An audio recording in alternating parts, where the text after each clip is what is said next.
واقف مصدوم في مرايتي، حبايبي اللي قتلوني في حكايتي بحاول اخبي دموعي.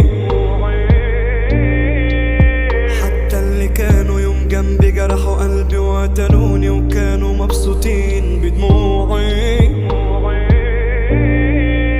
وانا بس ايه كان ذنبي ابص جنب الاقي اللي مني كارهني وبيخونوني. الدنيا ياما اذتني وعلمتني ان حواليا اشخاص كتير مستني اوعي. بقوم من نومي مفزوع، دايما بكون المخدوع، بحاول اهرب من وجع قلبي، على خدي بتنزل دموع. بسأل نفسي انا ابقى مين، تاهت العمر وحزين، بكره هتدور السنين وهعرفكم انا ابقى مين.